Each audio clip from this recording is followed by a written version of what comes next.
Recording in progress. Meeting is in order.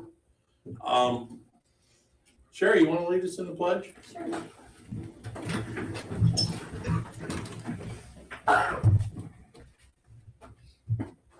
I pledge allegiance to the flag of the United States of America and to the republic for which it stands, one nation, under God, indivisible, with liberty and justice for all. Sorry, turn my chair over. Okay, Clerk Sherry, would you please take the roll? Mike Hill.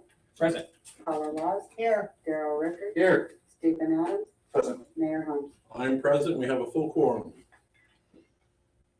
Council, any amendments or conflicts with the current agenda? Mr. Mayor, I have a conflict of interest with item 11B, which I will recuse myself from. 11D, that is? 11B is in boy. 11D.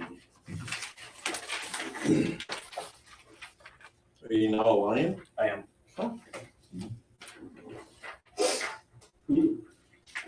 You are a lion, huh? Good So for you. I guess we've all been there. or Been most there, of us. done that.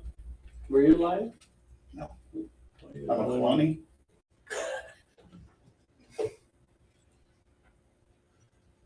That's really a good group. I wish I had time to do that, but I don't. Me too. I was secretary for a while. Yeah, I was vice president once for like a day before I decided I don't have time for this. All right, so any other conflicts or amendments? Moving on to 5, this is an action item, consent calendar approval.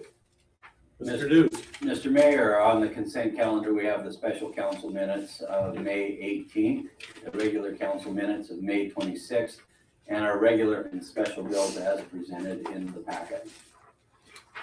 Council, have any questions? I'm assuming you've all read it. Certainly would entertain a motion. Mr. Mayor, I'd like to make a motion that we approve the consent calendar as presented. Second. Motion made and seconded. Further discussion? Sherry, if you would please. Mike Hill. Aye. Darrell Rickard. Aye. Paula Ross. Aye. Stephen Adams. Aye. Motion passes. City will meet its obligations and liabilities. No ceremonies report. Visitors comment. This is an opportunity to speak for 3 minutes on an item that is not on this agenda. Anyone online? No, Mr. Mayor. Going, gone. Let me double check. Second, I gotta stop the share. You all good? Yep, all good. Okay, 8. This is an action item, nomination of council president. I would like. Paula, to- would you like to say something? Yes, please, thank you. I'm stepping down as a council president, not because I've been asked to, but I've been having some health challenges. And I don't feel that I'm doing a good job if I'm not able to back up the mayor and the council. So I'm stepping down and I'd like to nominate Darrell Rickard for my position. Do I hear a second? Second. Motion made and seconded. Any further discussion? Sherry, if you please take the roll. Paula Ross. Aye. Stephen Adams. Aye. Mike Hill. Aye. Darrell Rickard. Motion passes. So now we know who the backup voter is, Yes. at the AIC. Yes. So at AIC. I'm trying to get our clerk's attention, but I can't do it. I got it. So you'll deal with that tomorrow? Yeah, I'll delegate it. Okay, thank you. Let's see here. So I usually take the role, and I will again this year as the designated voter for the city at the AIC meeting. Darrell would be the alternate. And that's what they asked. Aye. That's president. Old business, none. Public hearings, none. 11, new business, action item, consideration of the Meyer Market conditional use permit. Mr. Mayor, council members, Let's get our power plant here. Alrighty, next slide, please. So this, the applicant who is EDD LLC that owns market address on Dolan Road in Rathdrum is seeking a approval of a conditional use permit. Can you hear me? Yep. Okay. To allow for building of a convenience store that provides refueling and propane sales, like a service station convenience store, with attached brew pub and wine bar with indoor and outdoor seating, which is classified as a shopping center. That will be located on 4.3 acres of an approximately 5.7 acre parcel. The remaining 1.4 acres will be reserved for future use. This property was annexed into Rathdrum city limits in 2019, along with an annexation agreement as is typical. And that has been reviewed and the proposal is consistent with that. We also plan to do a drive-through coffee stand, which is in the overall development proposal, but it's an outright permitted use in this zone district. So next slide, please. The assigned zoning for this property is general commercial. It was signed at the time of annex, and that is consistent with property directly west across the street, west across Meyer Road, which is also zoned general commercial, and is consistent with the city's desires to have commercial nodes within residential developments that provide for neighborhood commercial businesses and retail convenience without the need to travel by car or travel very, very far by car.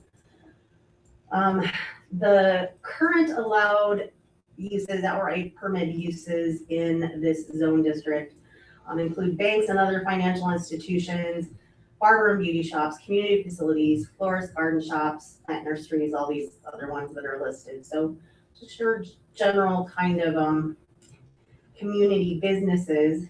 A conditional use permit is required anytime that a specific proposed use is prohibited by the terms of Rathdrum City Code Title 11, but is allowed with conditions under specific provisions. And both of the uses for the service station convenience store and what we call a shopping center or mini mall, which is any building with multiple store locations in it, are required to have a conditional use permit in this zone district. So commercial development at this location is consistent with our current comprehensive plan, again, which calls for pockets of commercial use. And we have reviewed it, city staff and planning and zoning commission during their hearing has evaluated anticipated impacts of the proposal and determined that those impacts that were potential impacts that were identified by staff and or public comments that were potentially adverse to the adjacent residential district, associated mostly with traffic, noise, and glare, appear to be similar to impacts associated with uses that are outright permitted in the zone district. So somebody could build a bank there with drive-through teller lanes that have speakers and lights and 24-hour lights because it's a bank and all that. And that's permitted outright. So it was determined that the kinds of impacts that this kind of development would have would be similar with things that wouldn't even have to come in front of the city council. During the hearing for this, the applicant did provide testimony that the fuel pumps will be closed at 10 p.m. And lighting on the site would be dim during hours of closure. This was again to address those public comments that were received and the anticipated impacts of glare and just traffic, that kind of thing. So you can see in the chart at the bottom of the page here, the adjacent land uses. North across the road is zoned residential multifamily, and that will be a multifamily development. It's part of Corbin Crossing South Addition.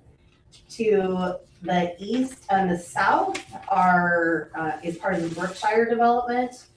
And it was the same firm representing the Brookshire development that represented this application and the annexation for this property. So they're being designed kind of hand in hand.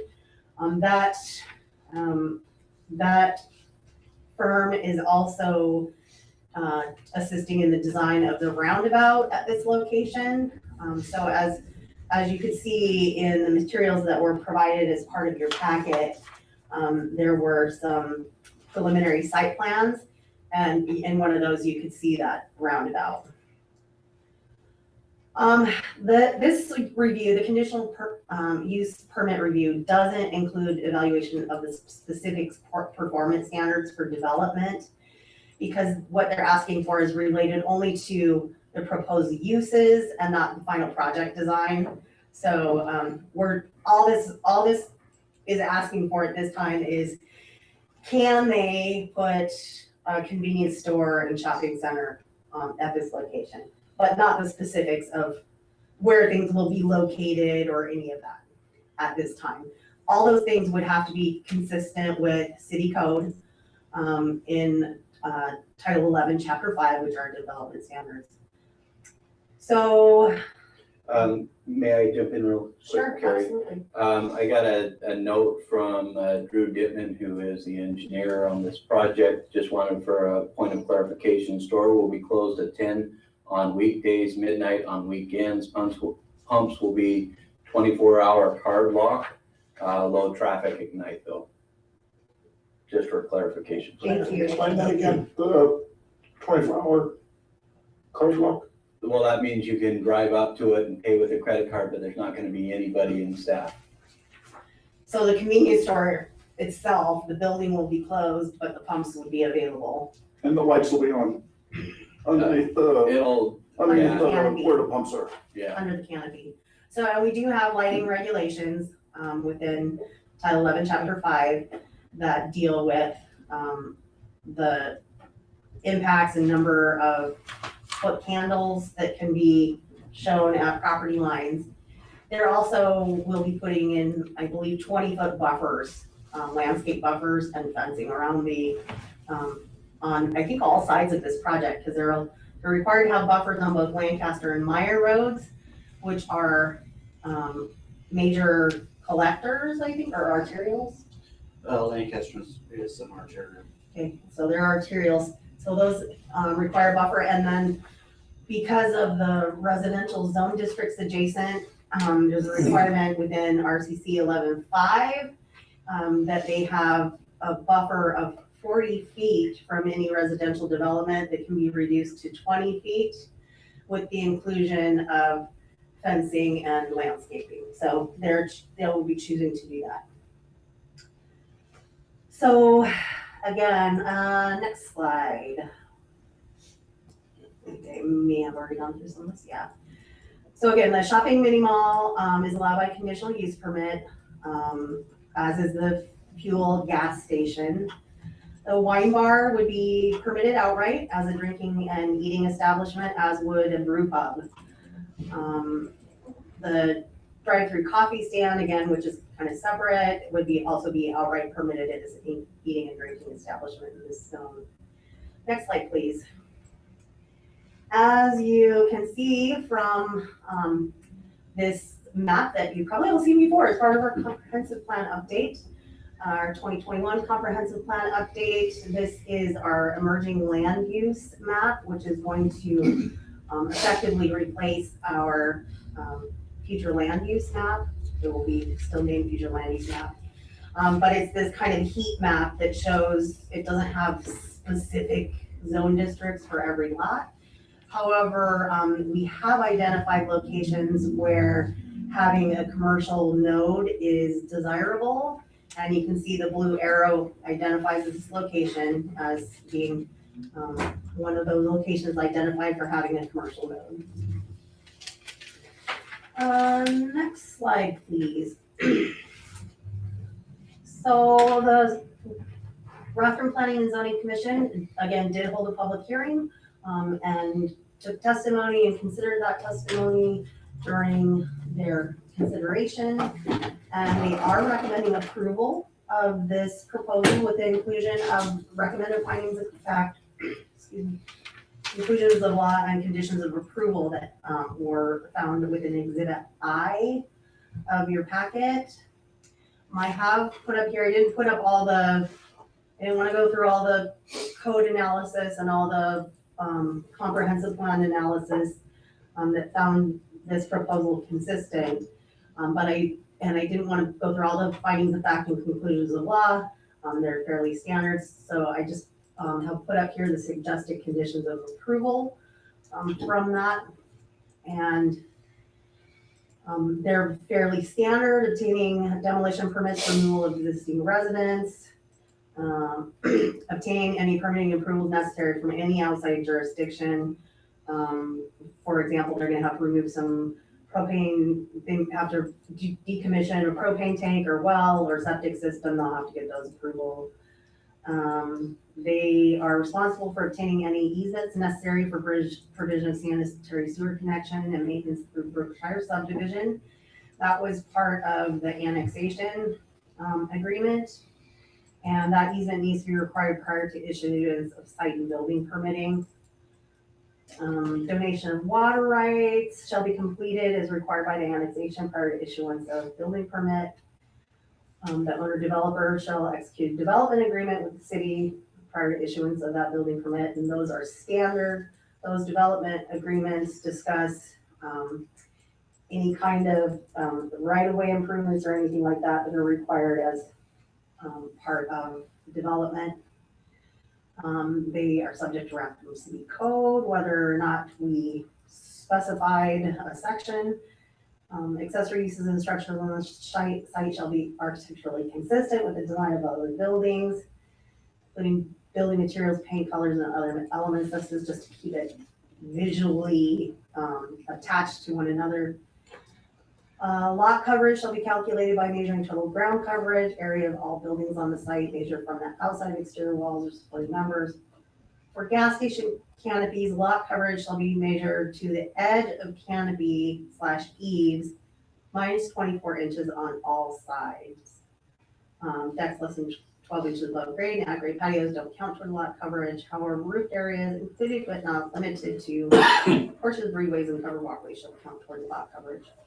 That is a suggested condition just to address that canopy, which doesn't really have walls, and often their support members are not at the edges of the structure, they're fairly interior, which would make it appear on a site plan to have a small footprint, but it's actually a very big element on the site.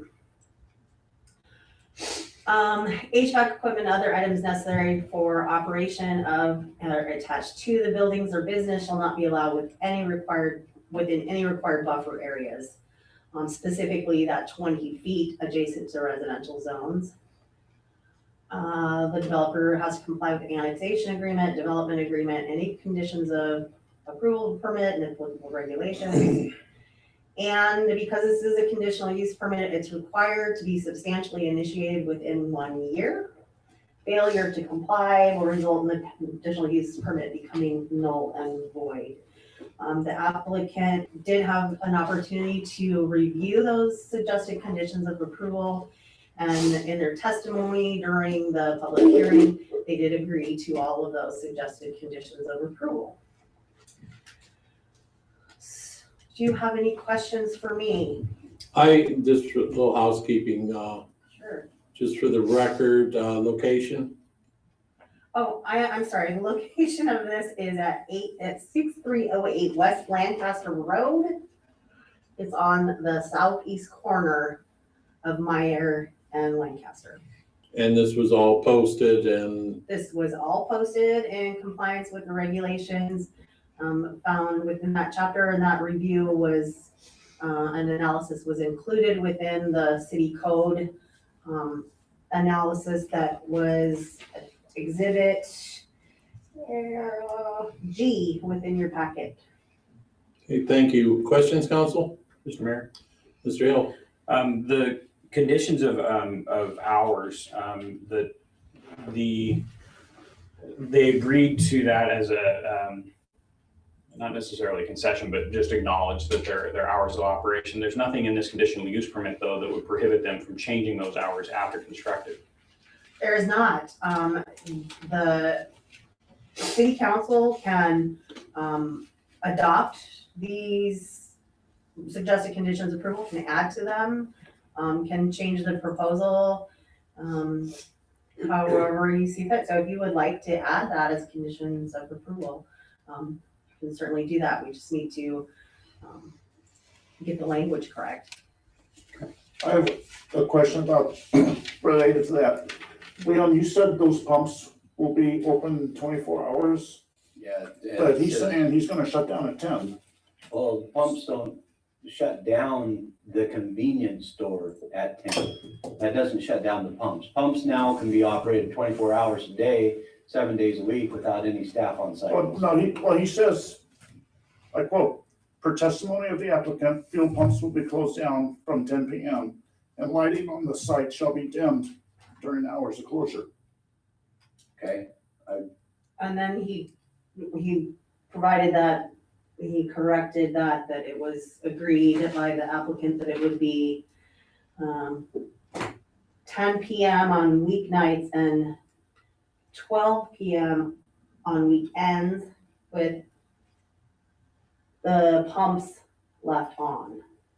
So it would be the convenience store, wine bar, so any of the shops located within the building would be closed at 10 PM, I'm assuming, on the weekdays. on weekdays, and midnight on weekends. And lighting dim during hours of closure, so that would be the building lighting. If the pumps are left on 24 hours, then they would need to be lighted for safety. But again, the city council does have the ability to address, add conditions of approval to address concerns. And when does the applicant anticipate opening in the morning?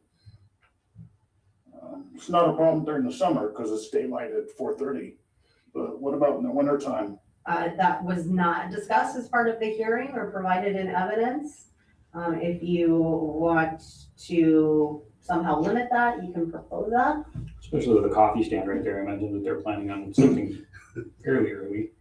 Yeah, the coffee stand, they're planning to locate up near Lancaster Road. So it will be less impactful during those early hours. Less impactful to the residential districts to the That's east on that and side. south. Yeah. And Lancaster Road provides a substantial buffer between that and any development on the north side. So, And there will most likely be that Lancaster and Meyer will be a roundabout. Kevin, is there lighting that's included with that roundabout? There will be. So there'll be lighting on that intersection already. It's not anticipated that this development will attract traffic from outside the area. Like, it's not a destination, but will mostly provide services for local residents that live nearby. So it's not anticipated that people are going to travel from another location like Post Falls or Hayden or even North Rathdrum to access that location for services like gas and coffee. Maybe for the restaurants, but again, it's anticipated more that it would just serve the local residents within Brookshire and Corbin Crossing, Prairie Sky, those developments. The site, what do you call it, the layout? Could be completely different, right? It could be different, yes. Yeah, and we have city regulations to protect the residents from a propane tank explosion. Those are fire life safety requirements. They're part of the IFC, which is International Fire Code. Yeah, those are pretty, So they're not gonna be across the fence from somebody's backyard. no. They're showing them currently, so they already have submitted for a site plan application. So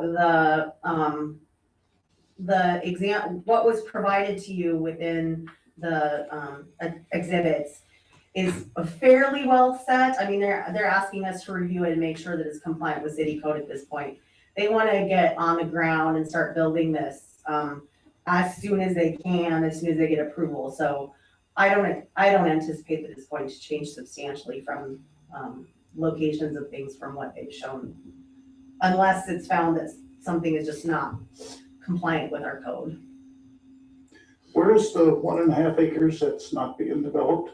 It's located on the east side of where this will. So it's gonna be a long skinny strip. Yeah, it'll still be part of this property. They're not subdividing, they're just not utilizing it at this time. They might utilize it in the future for some other use, at which time it will be reviewed either as an outright permitted use and subject to all of our development regulations, or a conditional use, which would then come back to you guys, so. So this sounds a lot like all the other gas stations that have a convenience store I think so inside too. in town to me. But yeah, the developers are actually own Meyer Market, which is located on Lancaster Market, I'm sorry, which is located on, this is my right, located on the corner of Lancaster and 95. Yep. It's the same family that owns that development that will be closing this one. So if you're familiar with that, you have an idea of what it looks like and what would be located on the site. It's very nice. Mike, go ahead. Your presentation has reference to the proposed comprehensive plan. Has this been evaluated against the current comprehensive plan? Yes, so within exhibit, I think it's G of your packet, was, exhibit G was a comprehensive analysis of our current comprehensive plan. And it included all the goals and policy sections that were applicable to this development. But I wanted to also point out that, as we're working now through the comprehensive plan update, we have identified some locations that are ideal for this kind of development. Mr. Mayor. Mr. Hill? We've recently had discussion about those pedestrian crossing flashing lights. This becoming more of there's future plan of an elementary school, a park located to the south. There's already substantial residential area surrounding this, future intent of a high school being there, and that this seems like this could be an attraction to children to go to a convenience store from school, from home, and things like that. Is it possible for this development to incorporate pedestrian safety measures? So this was brought up at the public hearing. There's of course KEC and NIC. Yeah, sorry. K-Tech and K-Tech and NIC located. There are ways. I think there are more than 1,000 feet from this, and that there is a location within Brookshire Development that is zoned public and could be an elementary school. And also that the high school could be built there south of the NIC. East of NIC. Oh, east of NIC, sorry. East of K-Tech. So there would actually be, there's actually a commercial zone property between where that would be and where this development is. It's not anticipated that any of those schools are going to be developed in the next 10 years or so. So at this point, there isn't really the demand to add those elements. And those would probably be evaluated, and if they're required, be evaluated at the time that they develop the schools. That's scheduled to become a roundabout, is it not? Yes. Yeah, They're much safer for pedestrian crossing. Mr. Mayor, if I may add Go ahead. just a little bit to answer Mr. Hill's question. A couple things. One, paralleling the south side of Lancaster Avenue, This development and also the Brookshire development is building a 10-foot wide asphalt multi-use pathway. There's a sidewalk that they are building on the east side of Meyer Road. Brookshire has put in their portion of sidewalk, except for what's gonna be built in Brookshire 4th Edition. And then this development will build a sidewalk on the east side. There's obviously pathway on the northwest corner. The roundabout itself, as it's designed, will have pedestrian crossings at each one of the quadrants. However, with that, we provide what's called a refuge area, which is in the splitter islands. So a person can, if they're crossing, they can look one direction, get to the refuge area, and then look the other direction and get to that other refuge area. Those will have pedestrian crosswalks, striping, signage, and whatnot. At this time, we haven't deemed roundabouts, just simply because we don't have enough of them to necessarily warrant that type of flashing beacon, the retroreflective flashing beacons and those pedestrian crosswalk signs from a cost standpoint. But it's certainly something we could take a look at, because this intersection in itself has been upgraded 2 or 3 different times, with the roundabout ultimately hoping to be the ultimate fix to it. So it should help with regards to pedestrian traffic is what I'm getting at. My comment is, I guess, more aimed at a conditional use, as I understand it, is typically a this for that, that there's some give and take, that there's something that kind of benefits the community as to why you would allow that, and that here you have a convenience store that's really the only one that's navigatable to within the region. And so I envision that there's going to be kids riding on bicycles, skateboards, and walking to the convenience store to get an ice cream, a popsicle, a soda, a candy bar, whatever. And that it's not just the schools that are going to be an attraction to this area, but what's there right now as well. And so an opportunity to leverage this development to put in some kind of safety measures, and keeping in mind too, I get that the roundabout is statistically safer, but this is a multi-lane roundabout. So both of those roadways are future proposed to be 4 or more lanes on Lancaster and on Meyer. So just an opportunity to implement some pedestrian safety to what's going to be a neighborhood node, commercial node on that corner might be a great opportunity to. Yeah. So this for that thing, that more is part of a PUD than a conditional Thank use. For the record here. And there are many of these roundabouts in Spokane that work quite well. No argument with that. Yeah, I'm not saying that it is. I just was hoping that if it's a this for that, that's really a PUD where okay. They're changing our standards, and we should really look honestly at what is allowed by conditional use, because there are things that are outright allowed that would have more impact than this would. So that if that is the case, why do you even need the conditional use? It should just be outright allowed.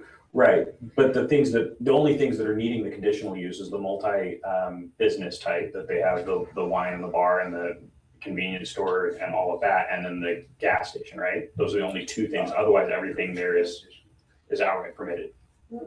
Yeah, all the businesses being located in one building, which is classified as a shopping center or mini mall under our definitions, requires that they have a conditional use permit. But they could build several little shops, so basically side by side, without even being set back from one another, as long as they're separate buildings, and have the same thing, outright permitted. And then the gas station, the fuel service center requires a conditional use permit. But under the allowed uses, they'd be able to put like a recreational facility on this property. They could be, all weekend and every night, soccer fields or games, or that would potentially attract just the same amount of traffic and have the same impacts and attract the same kind of users potentially. So again, it's not, we evaluated it and we found that yeah, it may have some impacts, but we don't anticipate that they would be any more than than uses that are allowed outright there now, so. Yeah, and all I was saying is maybe we need to take a look at what is conditional use and what's outright allowed and Yeah, make some adjustments. Those have been in place for a long time now. yeah, for sure. All the zone districts kind of need to be re-looked at, so, yeah, community facilities is what it's called out as a outright permitted principal use. And community facilities can be just about anything. They're not defined specifically within our code, but you could guess it could be racquetball courts or I don't know. It could be a craft center with outdoor fields or play fields or playgrounds or whatever. So any other questions? Yes, Steven? Kevin, are you familiar with this project? Very. Very. Traffic coming from heading eastbound on Lancaster or southbound on Mayor, can they turn left south of the roundabout into this project? One is the drive approach that they will be allowed to, that is on the south side of Lancaster that they can turn onto. So in other words, there will be a drive approach that is outside of the splitter island. There's also a island or an opening on the very southwest corner of Meyer that is outside the limits of that center median / splitter island. So yes, they would have the ability for full access movements. Would that be a turn lane or would they be in traffic? In that case, they would be, for the way things are now, they would be slightly in traffic, keeping in mind that the roundabout will eventually taper back lanes. We will try to make sure that taper occurs beyond those drive approaches. I know that for a fact they will for eastbound Lancaster. I will make sure that that occurs for the southern side of Lancaster on Meyer Road though. So that there's no inconvenience or you're stopping, waiting for someone to take a left so you can go southbound through. Right. Correct. Okay. Questions, anyone? I would certainly entertain a motion. Question, go ahead. If you have a It's not question. really a question, it's something for discussion. Go ahead. I don't see a major problem with that, but I'd like to limit lights out to 10 o'clock at night to like 6 in the morning. Because of the residents that live in that area. If the lights underneath the umbrella with the pumps is gonna be on 24 hours, that's gonna make some of our constituents very unhappy. And if it is truly a neighborhood convenience center, gas station, people are usually home by 10 o'clock at night anyway. Yeah, so there's no reason to leave the pumps on all night. Stephen, just as I know that you're on that concern on the lights, but I also want to remind you that you will have lights on that entire intersection 24 hours a day. But they're not gonna be like gas station pump lights. No. Yeah, they're gonna be Cobra Head style lights. They'll probably be more intense than the canopy lights. Well, canopy lights, okay, the street lights pretty much go down. They don't go out horizontally. The gas station lights, they spread out a lot. You want to talk about code light, leaving the city? Yeah, so we have existing development regulations within Title 11, Chapter 5. Let me actually find the exact verbiage for lighting. It requires that lighting on the site can't exceed a certain number of foot candles at the property line. So, I believe it's, how many, it's a very low amount. Yeah, point, something like that. We ask for a photometric plan, with applications that show exactly how much lighting is located at the property lines to ensure that it meets the standards. So we already have development standards that address the lighting, that are on site. So illumination of parking areas and pathways, providing public on-site access, have to be a certain amount for safety, so 0.2 foot candles. All the lighting has to be shielded or recessed so that direct or reflected glare and reflections are projected downwards. So that's what we call full cutoff fixture. Sometimes people call them night skies compliant fixture, but basically, unlike a street light, a Cobra head is the fixture here with the light bulb like this usually. So that's not a full cutoff fixture. Here's a fixture here, and the light is actually up inside of the fixture itself, so you can never see the direct source of the light unless you're standing directly under it and looking up. All lighting fixtures have to be appropriate in scale, intensity, and height for the use they're serving.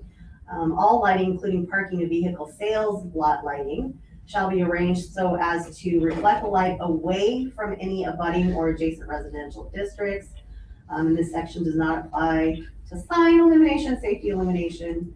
And then there is further within our site plan review standards where we're looking at the spillage of light onto adjacent property.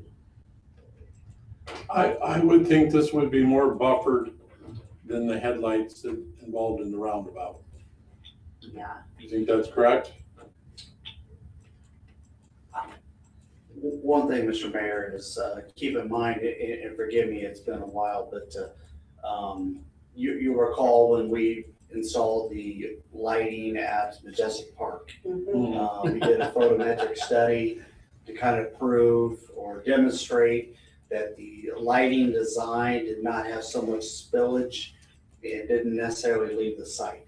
So the point is yes, it's visible from a distance, but the impact that it has on basically nighttime or light pollution is, one of the popular things people say, is one of those things that we, have requested of the applicant, and we will make sure that they are compliant with our code. And we have done that with other, actually, gas station convenience stores, brought them into compliance.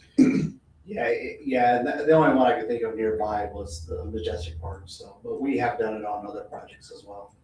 Yeah, I believe that the existing service stations are 24-hour. The one I know that Sam's Quick Stop down here is directly adjacent to multifamily development. There's multifamily right behind them to the east of them. And then the one further north on Highway 41 is an island of commercial property with residences all around it. And I believe those are both, the pumps on both of those are open 24 hours. Yeah, I should bring up a good point with roundabout headlights. I think that's gonna be a worse problem. And the pumps, if you look at exhibit, I think it's B within your packet, that shows the site plan proposal that they've submitted. You'll see that the pumps are located on the north side of the building. So basically at the back of the building, there are some parking stalls and access around the building, drive lanes. And then all the pumps and fuel storage and propane and everything are located north of that, so away from the residential district. To me, that's the absolute opposite of the concern that the housing around this project aren't built yet. It's the people that bought their house and are living in their houses that were looking at a vacant field that was zoned agricultural and then got annexed in and then now has been developed into a gas station, that those are the people that were there not knowing that this was going to be here. Whereas the people that purchase a home directly adjacent to a gas station, they knew that that was there when they purchased their home. So to me, that state is contradicting Well, all the of this concern. was addressed during the annexation, which was done in 2019. It was noticed as required by law, and it went through 2 hearings, a planning and zoning commission hearing and a city council hearing.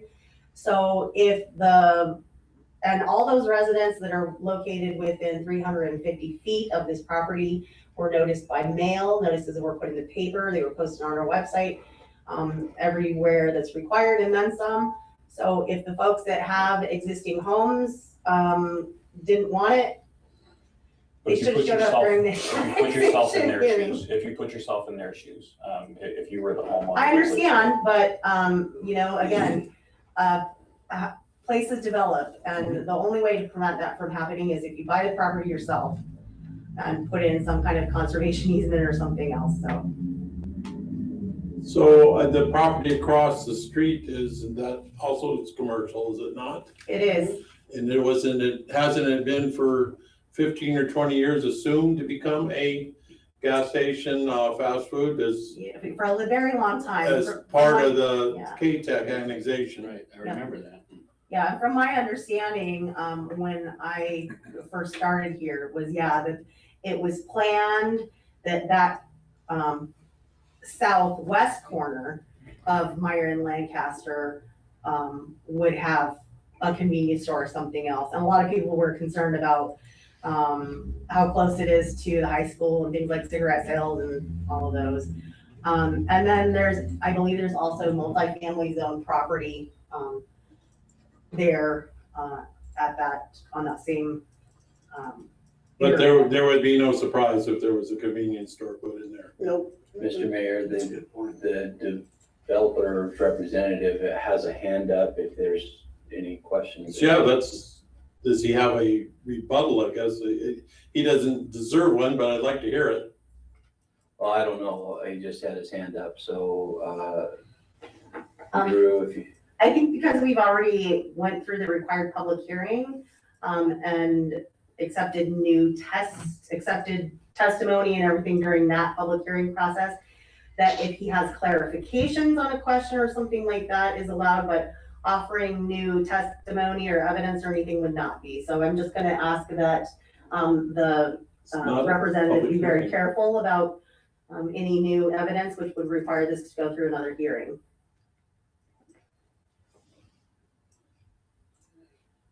Mr. Dittman, can you Can you guys hear me? test out your mic? Can you guys hear me okay? Second, I think I got it.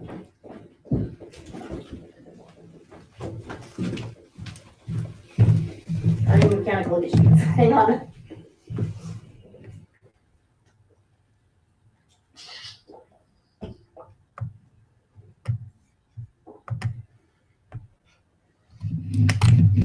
Okay, I'm gonna try that real quick. Can you, Can you guys hear me okay? just a second, that's not working.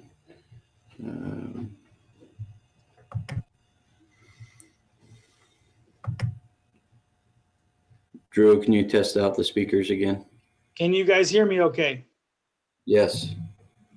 I can hear you now. Mayor Holmes, Before council before you members. start, Drew, Yes, sir.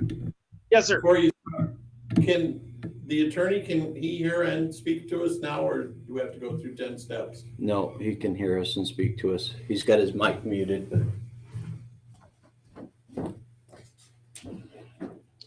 Well, Mayor Holmes, fellow council members, Drew Dittman, Lake City Drew, Engineering. please hold off for a second.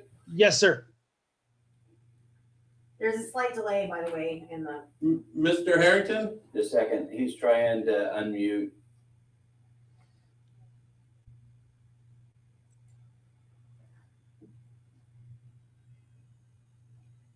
There you go, Will. Will, can you hear me? I can hear you. Can you hear me? You know, the sound quality is not good. I can hear some of you. Okay, can you hear me? I Mayor Holmes. can't. Okay, I have just one simple question because there's some concern that Drew could enter new testimony here and send us back to another P and Z meeting or another public hearing. Is that indeed the case? And can you give him some direction on how to be careful with this?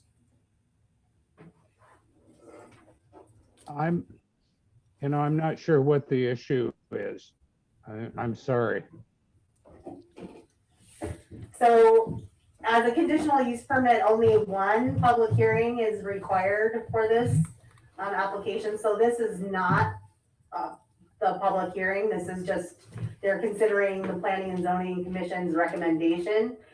My concern is that if they provide new evidence or testimony that has not had a chance to be considered and addressed by the public as part of that public hearing, that we may have to open this up to another hearing in order that those things could be addressed.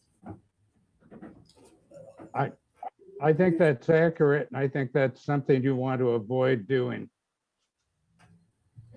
All right, Drew, did you hear that? Your Honor, I did hear that.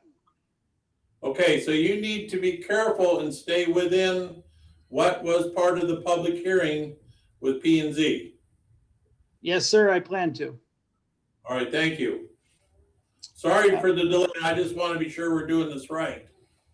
Understand, Mayor, and I do this a lot, so I appreciate that, and I understand that, and I will be very brief. And I think actually you clarified and made the point that I was going to emphasize, that this property is currently zoned commercial. There is commercial property to the west on the southwest corner of the intersection. It's actually zoned C2, which is your more intense commercial zone.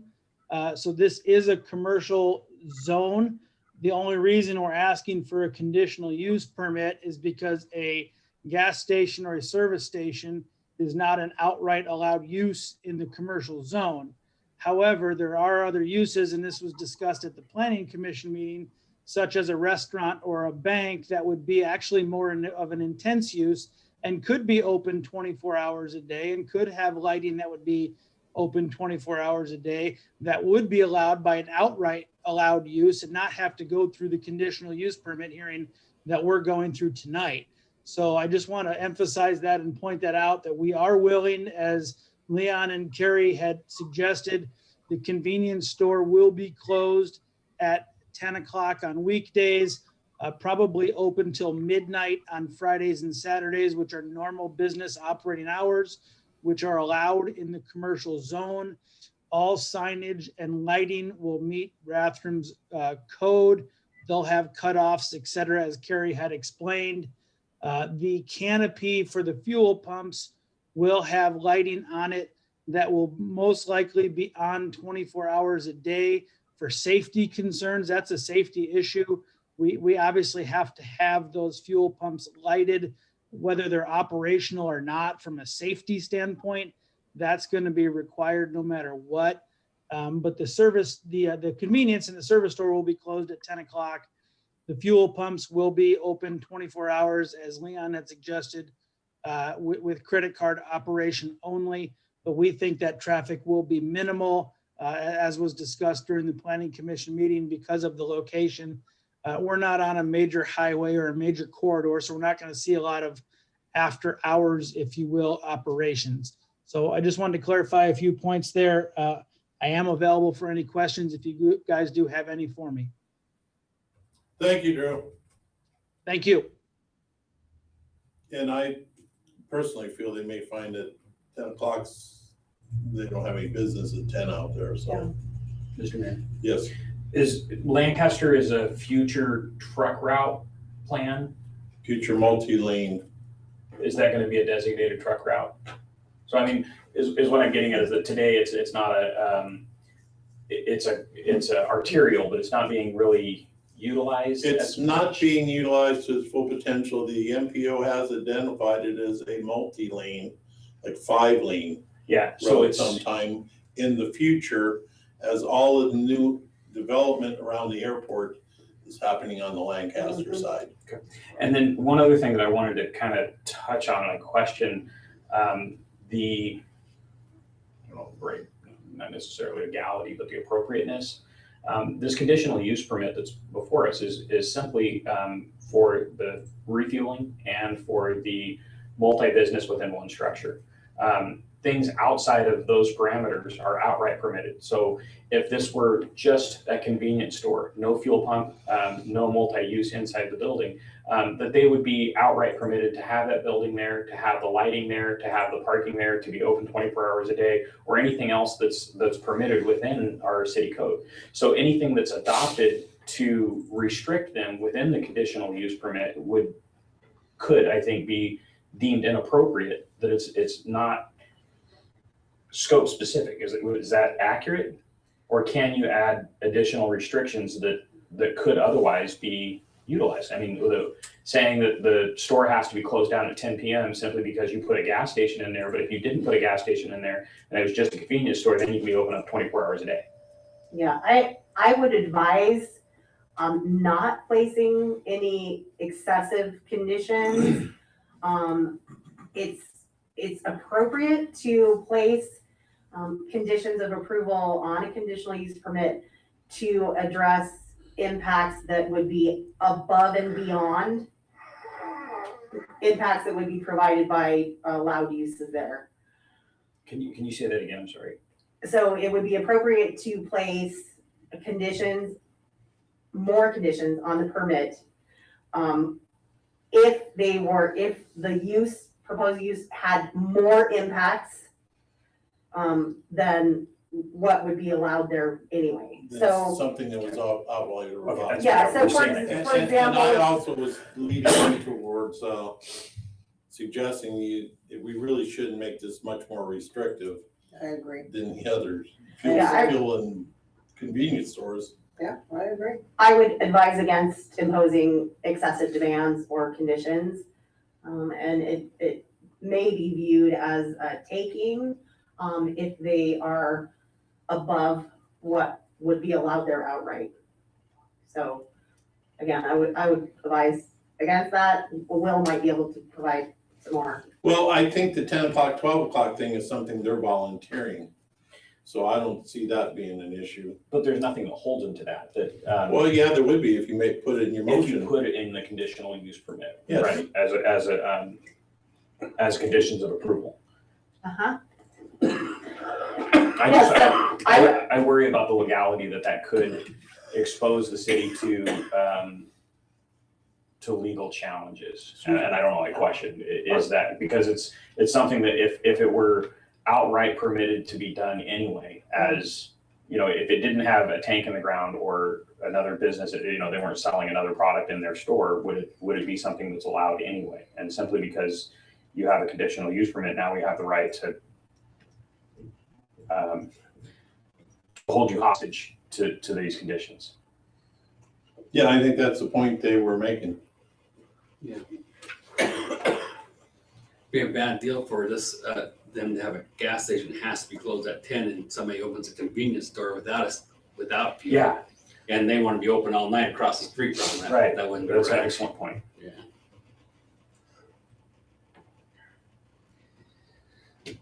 Mr. Mayor, Oh, I feel a motion coming here. I think it's time to make a motion to approve the Meyer Market conditional use permit.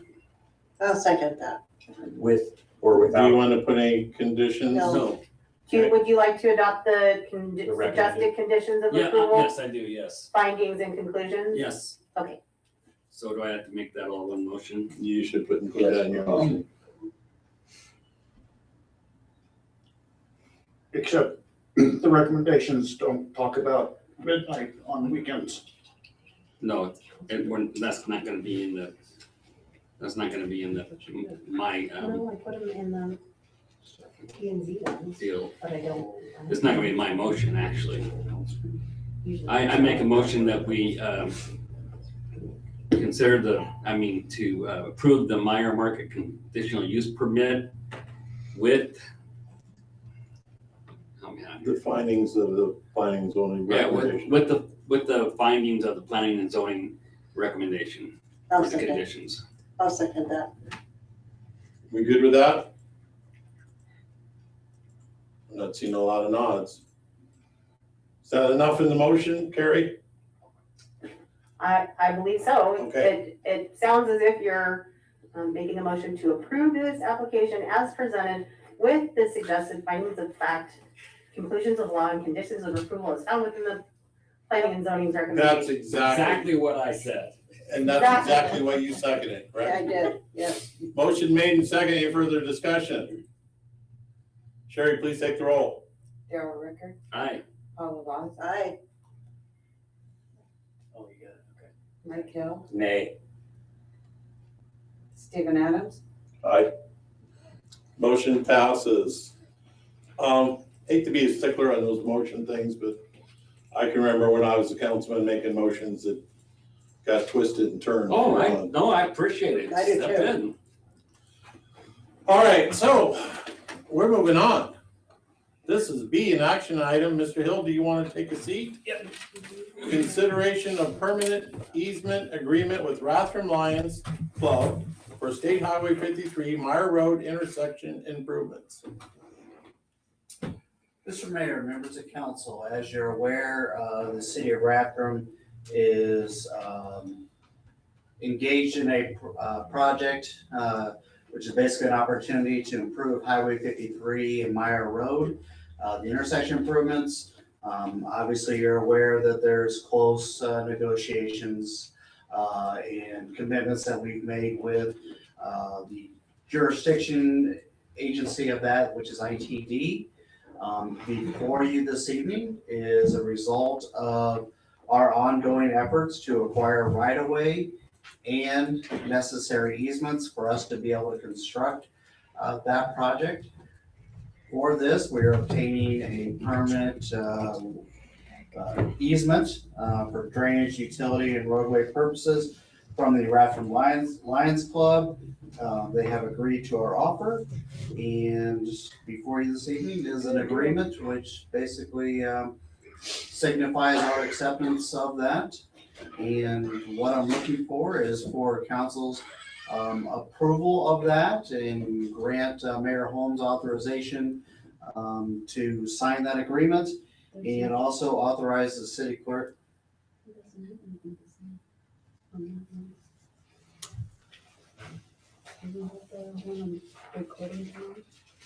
Oh, you're doing the right way. The clerk might be right, there may not be anywhere for us to sign on that. We may have already signed off a long No. time ago. Clerk's right, basically, we just need to pay for it and have the city clerk record the easement. Okay. Good catch, Jack. can I put that writing down who's right? Just keep waiting on it, it might. So you just want us to Make a motion to permit the easement? to purchase. Accept the easement. Okay. Mr. Mayor, Yes, sir. I'd like to make a motion. I'd like to make a motion to accept the permanent easement agreement with Rathdrum Lions Club, and as it's written. I'll second that. Motion made, second, further discussion. Sherry, if you would. Daryl Rickard, Aye. Paula Voss, Aye. Stephen Adams, Motion passes. Let the record show that Mr. Hill is once again joined the group. Moving on, 11C, this is an action item. Consider grant of right-of-way, it must be consideration of grant of right-of-way, and grant of easement from EDD LLC for Lancaster Meyer Road intersection improvements. So, Mr. Mayor, I'm gonna back you up, basically to where we were, a couple agenda items ago. However, this is slightly different. As when this property came in for annexation, they were required to donate us, public right-of-way and easements necessary for us to build the roundabout. We waited on that slightly just because we wanted to make sure we had the template of the roundabout reasonably secure as far as what we felt the alignment and how it was going to carry on the footprint for that intersection. So before you this evening is that developers, or in this case, they're an LLC, which is the property owner, is going to donate public right-of-way. And then also in a separate document, they're going to grant an easement.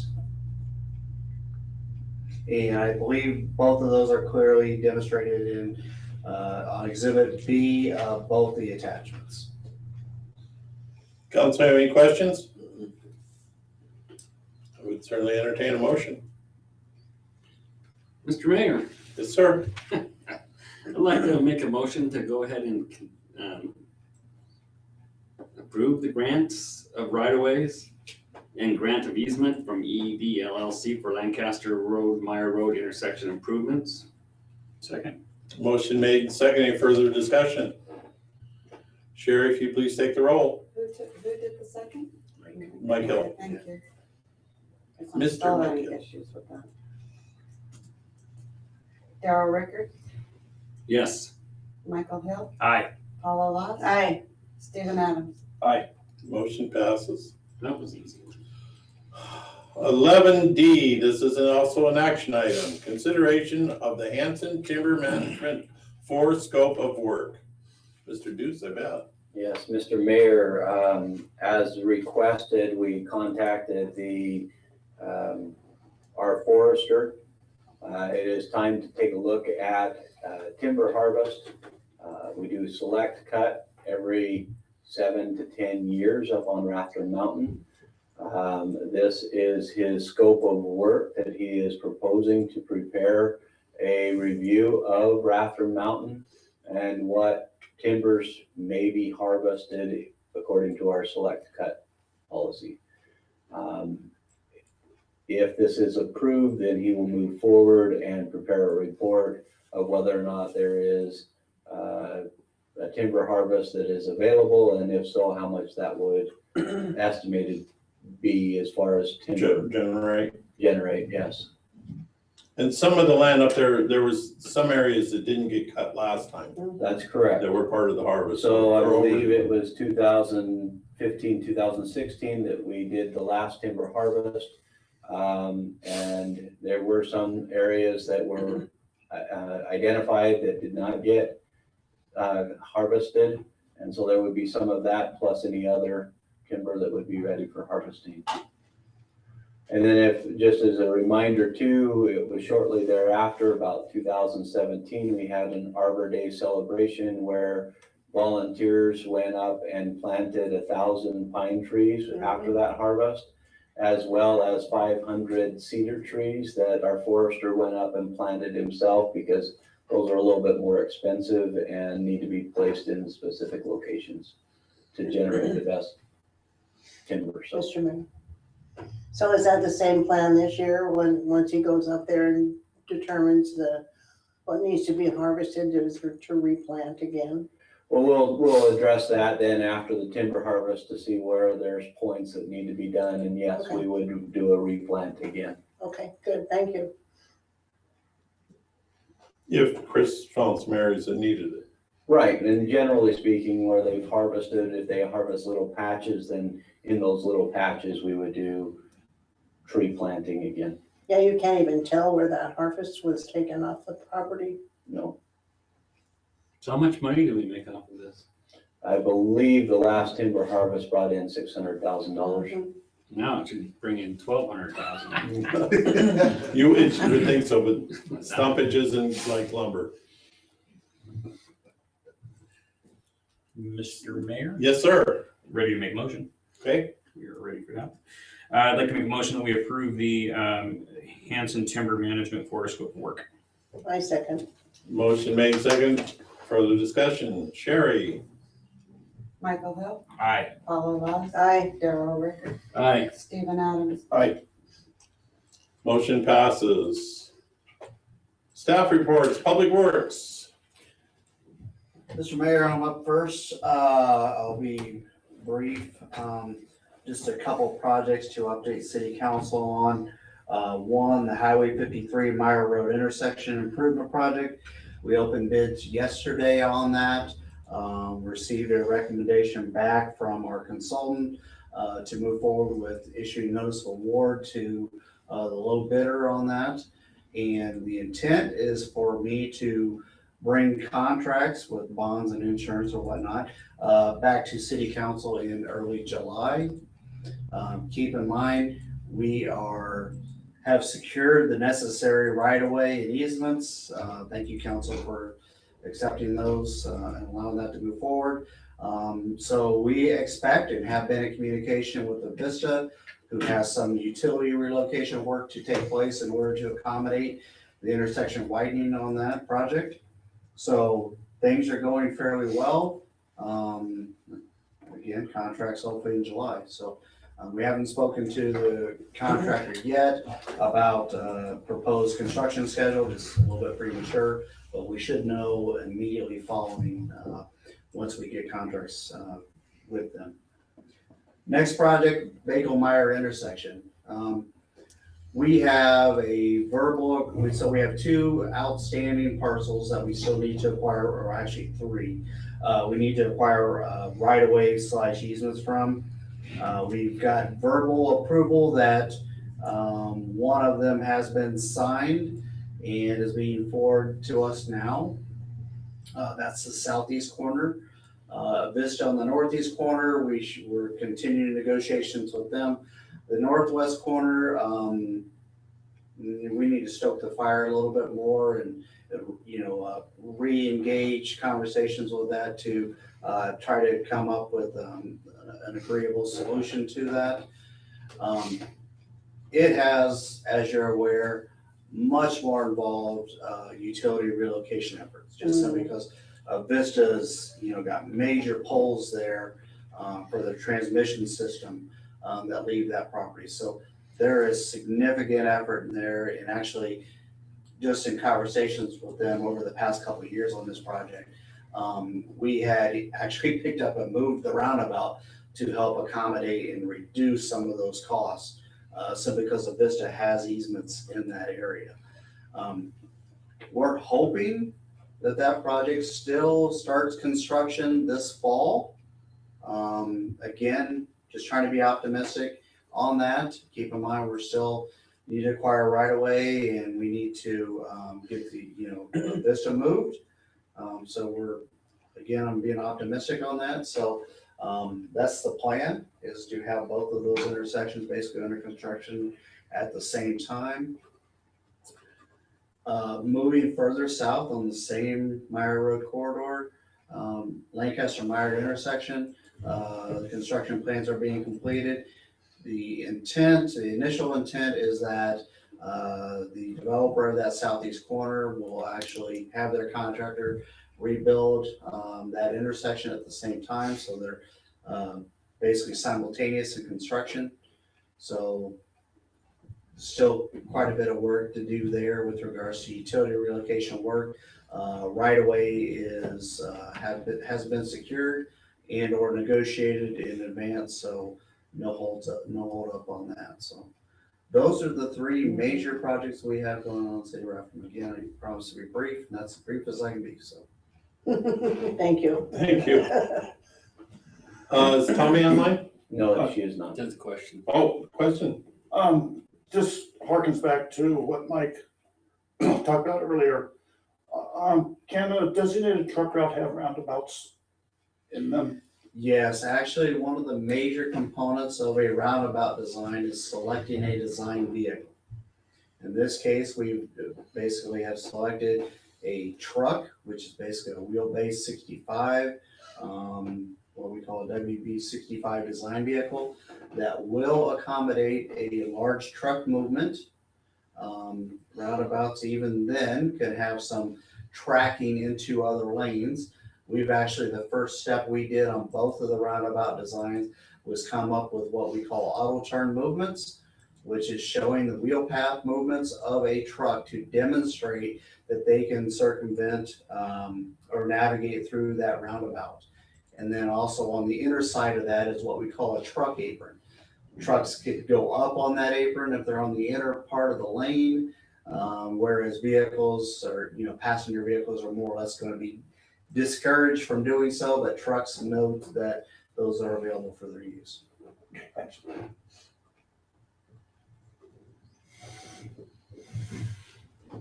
No, Tommy. No, Tommy. Park and Recreation, Eric. Eric, if you'll unmute your device. Can everybody hear me? Yes. Okay, and Mayor and Council, in front of you, you should have a hard copy of the Park and Rec monthly staff report for June.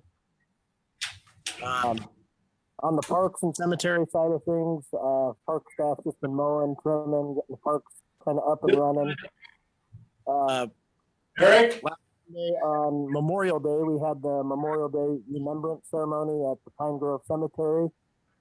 We had You're talking to your 200 to 250 people. The event went really well.